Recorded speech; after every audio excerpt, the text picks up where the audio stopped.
him. हार रही हो? मारिया कहती है, नहीं, मैं एक इंसान की हैसियत से कह रही हूं जो कुछ को बचाना चाहती है। बालन ही एकमात्र उम्मीद है। इसी दौरान शोभक किले में बोझोक अपने साथियों के पास पहुंचता है और कहता है, एक दस्ता महल से निकला है रास्ता महफूज करने के लिए। मुझे खबर है कि उनका अगला कदम क्या होगा, हमें तैयार रहना होगा। क्या होगा जब सुल्तानों के दिलों की लड़ाई तलवारों के संग संग जज्बातों में भी जारी होगी। जुड़े रहिए, अगली कड़ी में और राज खुलेंगे। अस्सलाम वालेकुम नाजरीन। इस एपिसोड की शुरुआत होती है एक तनावपूर्ण मुलाकात से। हम देखते हैं कि मलिक मेदूद का बेटा इज्जतुद्दीन अमीर तोमान और कायमाज के साथ मौजूद होता है। गुस्से से भरे लहजे में इज्जतुद्दीन कहता है, क्या शाम और मिस्र के खजाने सलाहुद्दीन के लिए काफी नहीं थे? क्या मेरे चाचा सुल्तान नूरुद्दीन और मेरे पिता मलिक मेदूद का खून चूसना ही बाकी रह गया था? अब जबकि ये रियासत हमारे पास है, वो मुसल और हलब की भी लालच कर रहा है। कायमाज जवाब देता है, सब कुछ बिल्कुल वैसा ही हो रहा है जैसा मैंने पहले ही बताया था। मलिक फाजिल ने एक झूठा बहाना बनाया और फौज को दरवाजे पर जमा कर लिया। उसकी नीयत अब पूरी तरह साफ हो गई है। इस पर इज्जतुद्दीन गुस्से में कहता है, मेरा नाम इज्जतुद्दीन है और मैं एक जंगी खानदान से आता हूं। मैं ये विरासत किसी गद्दार को नहीं सौंपूंगा, खासकर उस इंसान को जो जंगी खून नहीं रखता। इस बीच अमीर तोमान, जो यार्की का भाई है, गंभीर स्वर में कहता है, लगता है सलाहुद्दीन को अब हकीकत का आईना किसी और तरीके से दिखाना पड़ेगा।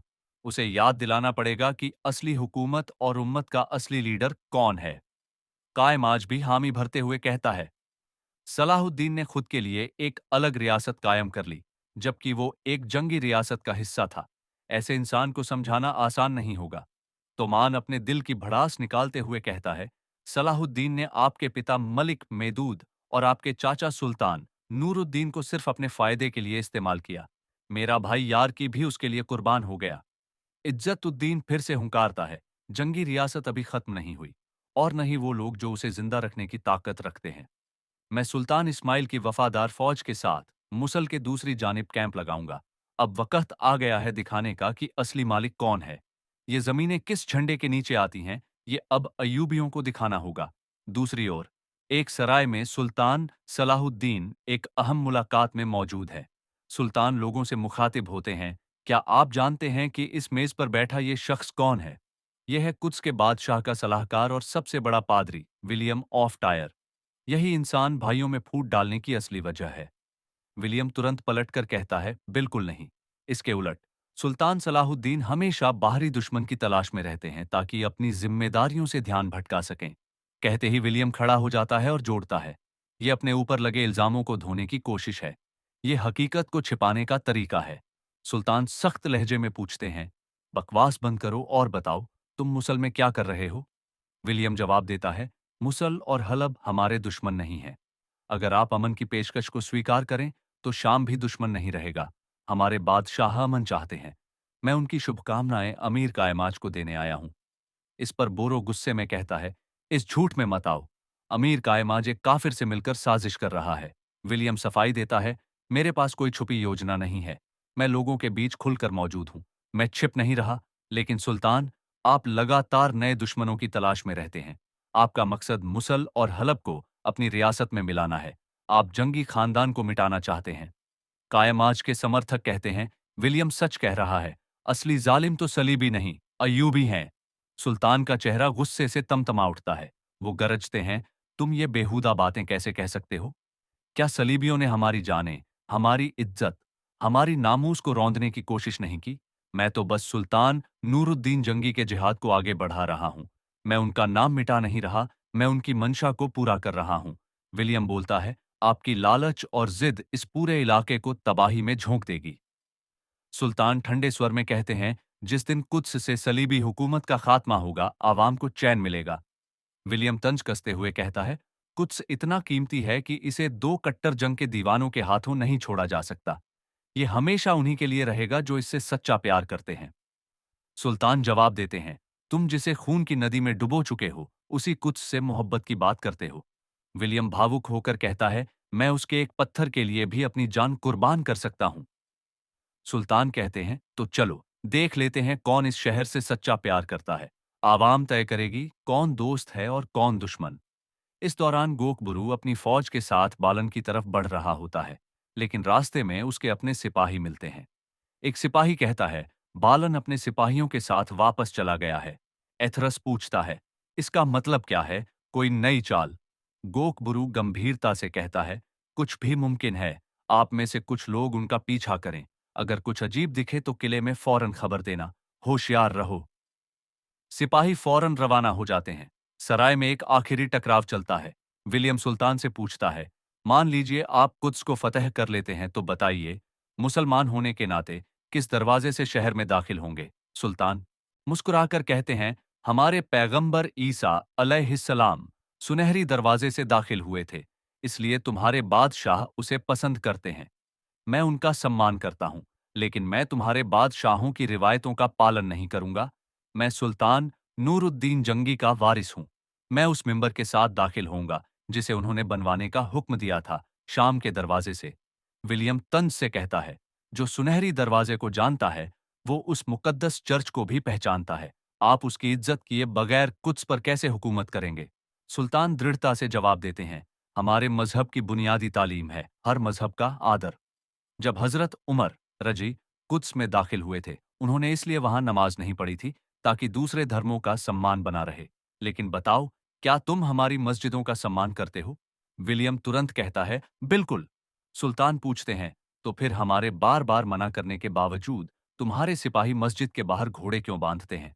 याद रखो, कुद्स में असली अमन सिर्फ हमारे जरिए ही आ सकता है। विलियम अंत में कहता है, अगर आपका इशारा हजरत उमर के द्वार की ओर है, तो वो जो शर्तें लेकर आए थे, वो कोई इनायत नहीं थी, बल्कि बस कुछ मामूली रियायतें थीं। सुल्तान कहते हैं, हम इसे अमन कहते हैं। वो अमन जो हर मजहब के लोगों को एक साथ चैन से जीने देता है। लेकिन जब तुम आए, तो उस अमन को रौंद दिया। इतिहास आज भी 492 हिजरी को याद करता है, जब इस शहर की गलियों में मासूमों का खून बहाया गया था। इतना सुनते ही सराय में सन्नाटा छा जाता है, और फिर आवाज गूंजती है, सुल्तान सलाहुद्दीन जिंदाबाद। अस्सलामु अलैकुम नाजरीन। इस एपिसोड की शुरुआत होती है एक गंभीर बैठक से, जहां मलिक मेदूद का बेटा इज्जतुद्दीन, अमीर कायमाज और अमीर तोमान के साथ मौजूद है। गुस्से और दुख के साथ वह कहता है, क्या शाम और मिस्र के खजाने सलाहुद्दीन के लिए काफी नहीं थे? क्या मेरे चाचा सुल्तान नूरुद्दीन और मेरे पिता मलिक मेदूद की कुर्बानी भी उसके लालच को शांत नहीं कर सकी? अब वो मौसुल और हल्ब पर भी कब्जा करना चाहता है। क्या यही इंसाफ है? कायमाज गहरी सांस लेकर कहता है, हर चीज वैसी ही है जैसी मैंने आपको पहले बताई थी। मलिक फाजिल ने एक बहाना बनाया और अपनी फौज को शहर के दरवाजे पर जमा कर लिया। अब उसकी नीयत साफ जाहिर हो चुकी है। इज्जतुद्दीन दृढ़ता से कहता है, मेरा नाम इज्जतुद्दीन है। मैं एक जंगी खानदान से हूं। मैं अपनी रियासत किसी ऐसे गद्दार के हाथ में नहीं दूंगा जो जंग का सलीका भी नहीं जानता। तभी यार्की का भाई अमीर तोमान बोल पड़ता है, लगता है सलाहुद्दीन को असली रहनुमा और उम्मत के सच्चे लीडर का मतलब किसी और अंदाज में समझाना पड़ेगा। कायम आज सहमति में सिर हिलाकर कहता है, सलाहुद्दीन ने एक जंगी रियासत होते हुए भी अपने लिए अलग सियासत बना ली है। अब ऐसे शख्स को सही राह दिखाना आसान नहीं होगा। अमीर तोमान एक ठंडी हंसी के साथ कहता है, सलाहुद्दीन ने तुम्हारे पिता मलिक मेदोद और चाचा नूरुद्दीन को सिर्फ अपने फायदों के लिए इस्तेमाल किया, यहां तक कि मेरा भाई यार की भी उसी के लिए कुर्बान हो गया।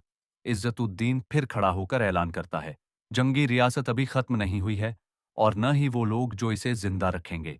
मैं सुल्तान इस्माइल की वफादार फौज के साथ मूसुल के दूसरे किनारे पर अपना कैंप लगाऊंगा।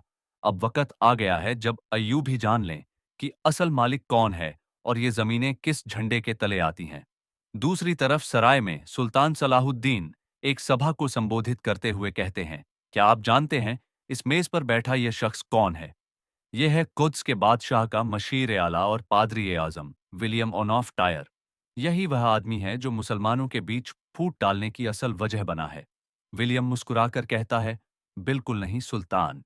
असल में आप ही हमेशा बाहर दुश्मनों को ढूंढते रहते हैं ताकि खुद पर लगे इल्जामों से बच सकें। वो खड़ा होता है और जोर देकर कहता है, आप खुद को बचाने के लिए जंग छेड़ते हैं। आप खुद को सच्चा साबित करने की कोशिश कर रहे हैं, लेकिन असल में आप जंगी खानदानों को मिटाना चाहते हैं। सुल्तान गुस्से में कहते हैं, बस करो विलियम, मुझे बताओ, तुम मोसुल में क्या कर रहे हो?